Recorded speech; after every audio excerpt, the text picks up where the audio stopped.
Krv mu je ključala kroz vene kada je vidio tu sliku. Njegova vlastita žena koju je vjerovao bezgranično, stajala je zagrljena sa nekim muškarcem ispred njihovog doma.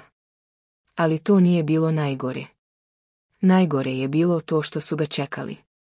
Čekali su da dođe kući, da mu u lice kažu šta misle o njemu, o njihovom braku, o svemu što su godinama zajedno gradili. Milan Jovanović, čovjek od 52 godine, nikada u životu nije pomislio da će se naći u ovakvoj situaciji. Čovjek koji je cijeli svoj život proveo pošteno, radeći kao nastavnik matematike u osnovnoj školi, čovjek koji je uvijek vjerovao u ljubav, u poštenje, u to da se dobro vraća dobrim. I eto, sada stoji pred vratima svog doma, drži ključ u ruci, ali ne zna da li smije da uđe. Jer zna da čim otvori ta vrata, njegov život se nikada više neće vratiti na staro. Ta julska večer 1980. godine ostala je urezana u njegovo pamćenje kao najgora noć njegovog života. Sunce je polako zalazilo iza zgrada, grad je bio obasjan toplom večernjom svjetlošću, ljudi su šetali ulicama, uživali u ljetnim večerima, a on je koračao prema kući ne sluteći ništa. Radio je prekovremeno u školi, pripremao materijale za novu školsku godinu, planove, programi. Mislio je na svoju Mariju, na svoju malu Ružicu koja je imala samo 3 godine, na to kako će večerati zajedno, kako će pričati o danu, kako će možda pogledati neki film na televiziji. To su bile obične, svakodnevne misli običnog čovjeka koji je volio svoju porodicu. Ali kada je skrenuo u svoju ulicu, kada je vidio svoju kuću, sve se promijenilo. Tamo, ispred kapije, stajala su njih dvoje. Marija i neki muškarac kojeg nikada ranije nije vidio. Nisu samo razgovarali. Bili su preblizu i suviše bliski za bilo kakvo nevinašno objašnjenje. Milanovo srce počelo je da lupa kao ludo. Zaustavio se, sakrio se iza parkiranog automobila i posmatrao.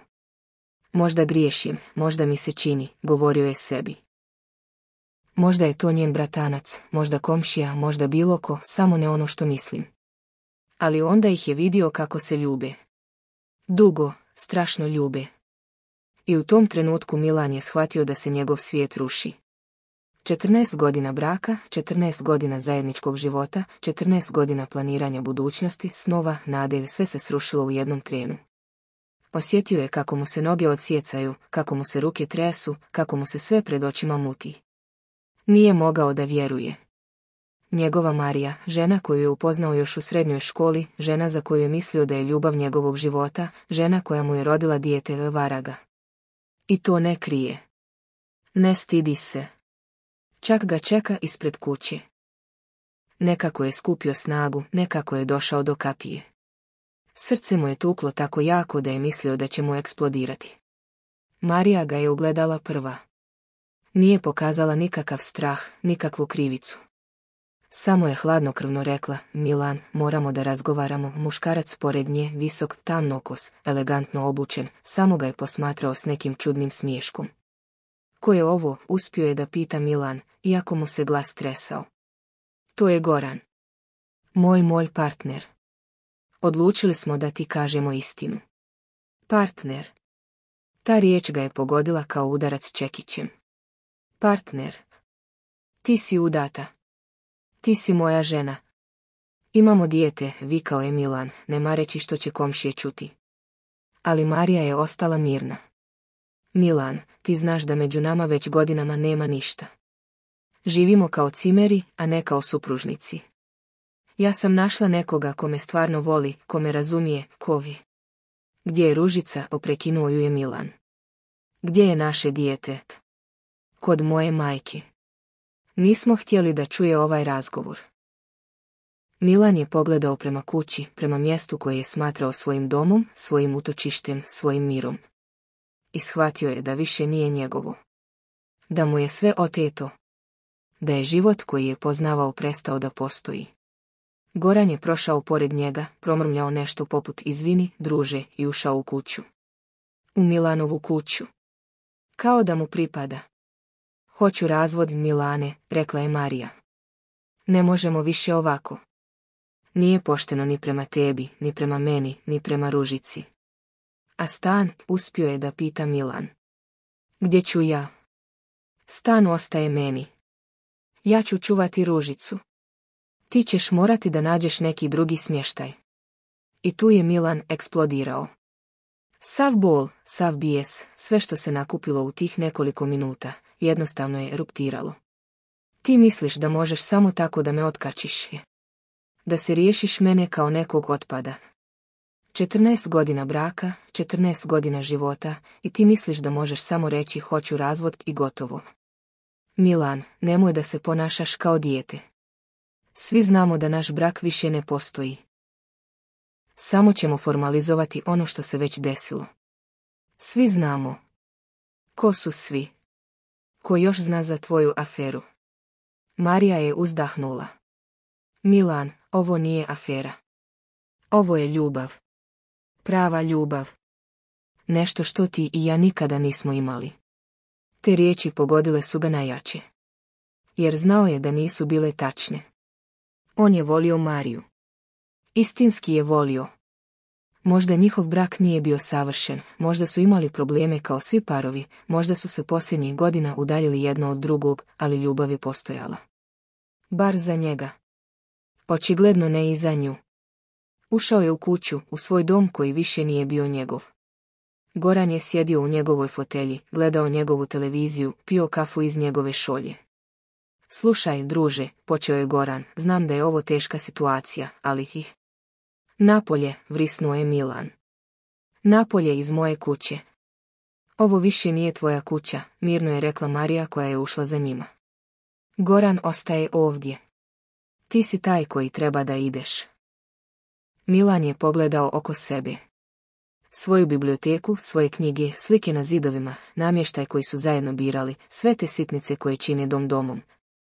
I shvatio je da više ništa od toga nije njegovo. Da je, u jednom trenutku, izgubio sve. Te noći spavao je kod svog brata Petra. Ne, nije spavao. Ležao je budan, zureći u plafon, pokušavajući da razumije šta se dogodilo. Kako je došlo do ovoga? Gdje je pogriješio? Šta je trebao da uradi drugačije? Jesu li postojali znakovi koje nije vidio? Je li bio toliko slijep, toliko zagledan u svoj posao i obaveze, da nije primijetio da mu se žena udaljava? Sjećao se kako su se upoznali. Bila je to ljubav na prvi pogled. Marija Stojanović, najljepša djevojka u njegovoj generaciji. Pametna, duhovita, puna života. Svi dječaci udvarali su joj se, ali ona je izabrala njega. Milana Jovanovića, povučenog, ozbiljnog dječaka koji je više volio knjige nego zabave, koji je sanjao da postane nastavnik, da prenosi znanje mladima. Ti si drugačiji od ostalih, govorila mu je tada. Ti imaš dubinu. Ti imaš karakter. Vjenčali su se odmah nakon fakulteta. Bila je to prelijepa svadba, mala, skromna, ali puna ljubavi. Marija je bila najljepša nevjesta na svijetu. Sjećao se kako mu je srce lupalo kada ju je vidio kako korača prema oltaru, kako je mislio da je najsretniji čovjek na svijetu. Kako su planirali budućnost, kako su sanjali o djeci, o kući, o zajedničkom životu. Prva godina braka bila je kao iz bajki. Bili su nerazdvojni, zaljubljeni, puni planova. Marija je radila kao ekonomista u jednoj firmi, a Milan je počeo da predaje u osnovnoj školi. Novca nije bilo mnogo, ali bila je ljubav. I ta ljubav bila im je dovoljna za sve. Ružica se rodila 3. godine braka. Mala, predivna beba s velikim tamnim očima koje je naslijedila od majki. Milan se zaljubio u nju prvog trenutka kada ju je ugledao. Mislio je da je njegov život konačno potpun. Žena koju voli, dijete koje obožava, posao koji ga ispunjava. Šta više čovjek može da želi? Ali negdje između svakodnevnih obaveza, između noći provedenih pored bolesnog djeteta, između računa koji su stizali, između Marijinih promjena raspoloženja nakon porođaja, između Milanove sve veće posvećenosti poslu, negdje se tu ljubav počela gubiti. Nije to bio dramatičan kraj. Bio je postupan, tih, neprimjetan. Kao što se izgubi novčić iz džepa. Ne primijetiš odmah. Tek kad treba da platiš, shvatiš da ga više nema. Marija je postala hladna, distancirana. Prestala je da se smije, prestala da priča o budućnosti. Milan je mislio da je to prolazno, da je zbog umora, stresa s djetetom, posla. Trudio se da bude bolji muž, više je pomagao u kući, više se igrao s Ružicom, donosio Mariji cvijeće bez povoda. Ali ona je postajala sve dalja. Treba nam pauza, rekla mu je jednom. Treba mi malo vremena za sebe. Ali zašto? Šta nije u redu? Ništa konkretno. Samo osjećam se kao da se gušim. Kao da nema života, ima samo obaveza. Milan nije razumio. Zar njihov život nije bio lijep? Zar nisu imali sve što je potrebno za sreću? Zajedništvo, posao, zdravlje, dijete. Šta je još trebalo? Pokušavao je da priča s njom, da shvati šta je problem. Ali Marija je postala nepristupačna. Ti ne razumiješ, Milan. Ti si zadovoljan svojom rutinom, svojim malim sigurnim životom. Ali ja nisam. Ja hoću više. Više čega? Strasti. Uzbuđenja. Avanture. Ne mogu da živim ovako do kraja života. I tako su počeli da žive kao cimeri. U istom stanu, ali u različitim svjetovima. Marija je počela kasno da dolazi kući, da ide na razna druženja, da se druži s ljudima koje Milan nije poznavao. Govorila je da joj treba društvo, da se osjeća izolirano. Milan je pokušao da razumije, da bude tolerantan. Mislio je da je to faza, da će proći. Nikada nije pomislio da ga vara. Nikada. Jer, uprkos svemu, još uvijek ju je volio. Još uvijek je vjerovao u njihov brak, u njihovu porodicu. Mislio je da se problemi mogu riješiti, da se ljubav može ponovno pronaći. Ali sada je shvatao da se varao. Da je Marija odavno mentalno napustila njihov brak. Da je ono što se desilo večeras samo formalizovanje nečega što se dogodilo prije mjeseci, možda i godina. Narednih dana Milan je pokušao da se izbori za svoj brak. Molio je Mariju da mu da još jednu šansu, da pokuša sa savjetovanjem bračnih parova, da ne donose ishitrene odluke. Milan, ovo nije ishitrena odluka, rekla mu je. Ja sam o ovome razmišljala mjesecima. Naš brak je završen. I oboje to znamo. Ali šta je s Ružicom?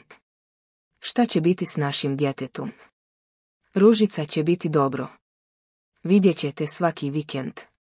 Goran je voli kao vlastitu. Goran je voli. On ju je upoznao prije nekoliko mjeseci. Milan, ne pravi scenu. Goran je dobar čovjek. Ružica će imati oca na oba mjesta. I tu je Milan konačno eksplodirao. Otac. Ja sam joj otac. Samo ja. I neću dozvoliti da bilo ko drugi preuzme moju ulogu. Uslijedio je težak, bolan razvod. Marija je dobila stan i starateljstvo nad djetetom. Milan je dobio pravo da viđa Ružicu svakog drugog vikenda. I to je bilo to 14 godina života svedeno na sudske papire. Ali život je morao da nastavi. Milan je našao mali jednosoban stan u drugom dijelu grada. Bio je skroman, daleko od škole gdje je predavao, ali bio je njegov. Samo njegov. Tu je počeo ponovo da živi. Prvi mjeseci bili su najteži u njegovom životu. Samoća je bila neizvjesna. Kuća koja nije bila pravi dom. Tišina koja je bila zaglušujuća. Nedostajala mu je Ružica svaki dan. Nedostajala mu je rutina porodičnog života. Čak mu je i Marija nedostajala, uprkos svemu što se dogodilo. Pokušao je da se vrati izlascima. Prijatelji su mu stalno savjetovali da mora da nastavi sa životom, da ne može vječno da žali za prošlošću. Mlad si čovjek, Milane, govorio mu je brat Petar. Imaš tek 35 godina. Cijeli život je pred tobom. Ali Milan se osjećao kao da mu je 100 godina. Kao da je već sve proživio, kao da mu se ništa novo ne može dogoditi. Nekoliko puta je izašao na spojeve koje su mu organizovali prijatelji, ali ništa od toga nije vodilo nikuda. Kako može neki novi čovjek da razumije ono kroz šta je prošao? Kako može da vjeruje da se ovo neće ponoviti? Prošle su 2 godine. Milan se navikao na svoj novi život. Ustanovio je rutinu, škola, stan, knjige, televizija. Vikendom Ružica, ako Marija dozvoli. Često nije dozvoljavala, iznoseći razne izgovore. Goran je planirao da idemo na izlet, ili Ružica ima rođendan kod drugarice, ili bolesna je, bolje da ostane kod kuće. Svaki put kada nije mogao da vidi svoju kćerku, srce mu se paralo. Ružica je rasla, mijenjala se, a on je propuštao sve te dragocjene trenutke. Kada ju je vidio, primijetio je da ga sve manje podsjeća na njega, a sve više na Gorana. Jer Goran je bio tamo svaki dan. Goran ju je vodio u školu, gledao s njom domaće zadatke, tješio je kad bi bila tužna. I onda se desio taj vrući dan, 4. augusta 1988. godine. Milan je stajao na tramvajskoj stanici Kalemegdan, čekajući prevoz za dom. Bio je iscrpljen nakon dugog dana u školi. Pripremao je materijale za početak nove školske godine, pisao planove rada, razmišljao o svojim učenicima. I tu ju je ugledao. Ženu koja mu je promijenila život. Stajala je nekoliko metara od njega, gledala ured vožnje. Bila je lijepa, ali ne na upadljiv način. Tihe, diskretne ljepote. Kratka tamna kosa, velike tamne oči, jednostavno obučena. Ali bilo je nešto u njenom držanju, u načinu na koji je stajala, što ga je privuklo. Možda je bila sama sigurnost, možda toplina koja se širila iz nje, možda samo trenutak prepoznavanja, nešto mu je reklo da je ova žena posebna. Tramvaj je stigao. Ona je ušla, ali nije našla mjesto. I onda se desio jedan od onih čudesnih trenutaka kada se čini da vam se univerzum nasmiješio. Milan je ustao i ponudio joj svoje mjesto. Hvala, rekla je, i njen glas bio je topao, prijatan. Ali neću dugo da stojim. Izlazim na sljedećoj. Ja također, rekao je Milan, iako to nije bila istina. Možemo da stojimo zajedno. I razgovarali su. Kratko, o svakodnevnim stvarima, o vrućem danu, o gužvi u tramvaju. Ali bilo je tu nešto, neka hemija, neka povezanost koju je Milan osjetio prvi put nakon godina. Ja sam Zorana, predstavila se. Milan. Kad je trebalo da izađe, Milan je impulsivno rekao vi. Možda biste htjeli da popijemo kafu nekad. Zorana je zastala, pogledala ga, nasmijala se. Pa zašto ne? Sad. I tako su završili u malom kafiću pokraj stanice, pijući kafu i razgovarajući kao stari prijatelji. Zorana je bila ekonomista, radila je u jednoj banci. Imala je 31 godinu, nikada se nije udavala. Nisam našla pravog, rekla je jednostavno. Možda sam previše birljiva. Pričala je o svojim snovima, o tome kako voli da kuva, da čita, da provodi vrijeme u prirodi. Slušala je Milana kada joj je pričao o svom poslu, o tome koliko voli da radi s djecom, koliko mu znači to što može da prenosi znanje mladim umovima. Nije spomenuo razvod. Nije spomenuo Mariju. Nije spomenuo Ružicu. Nije bio spreman za to, ali osjetio je nešto što nije osjetio godinama, nadu. Nekoliko dana kasnije slučajno su se ponovno sreli.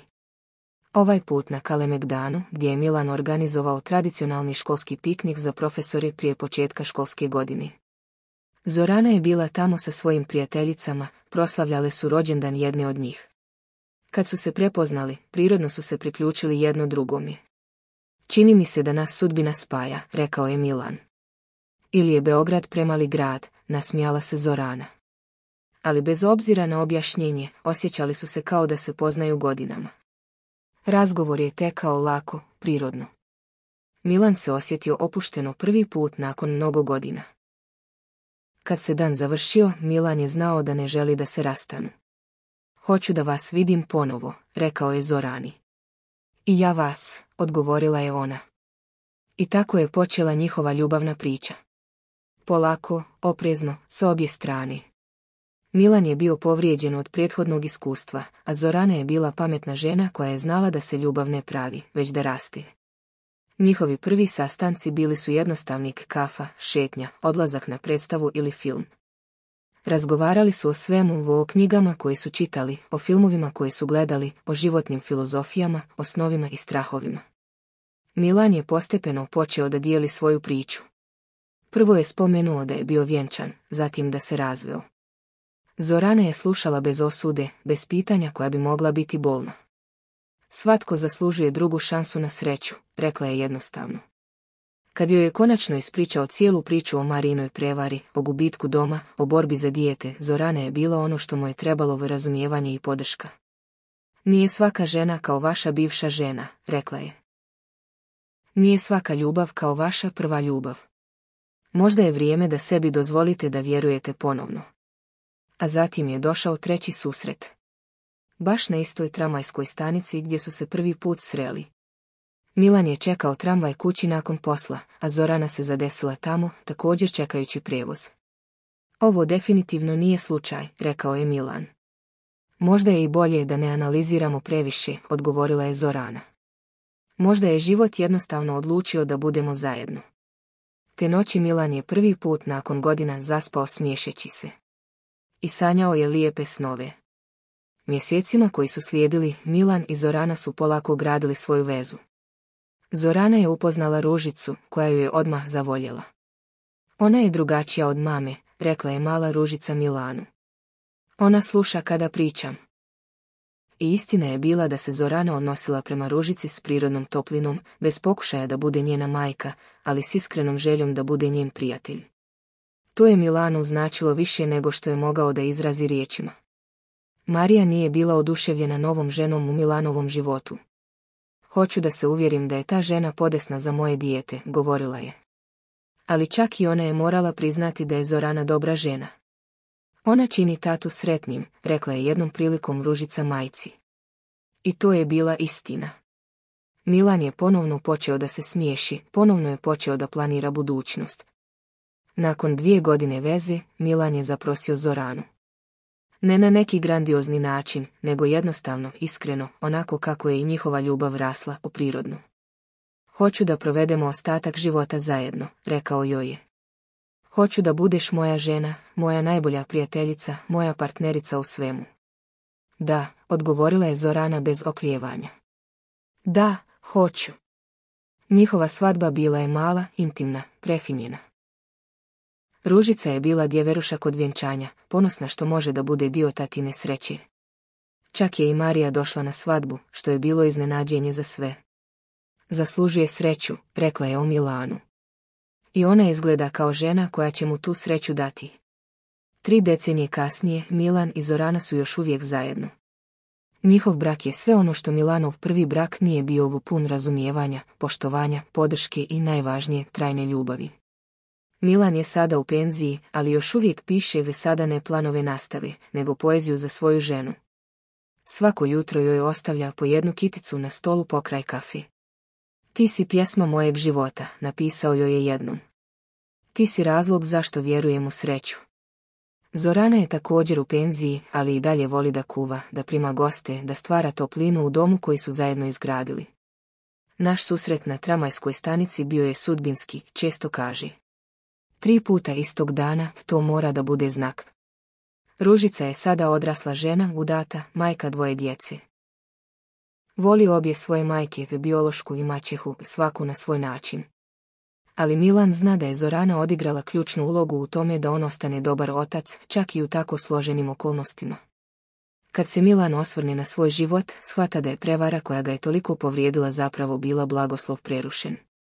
Jer bez tog bola, bez tog kraja, nikada ne bi sreo Zoranu.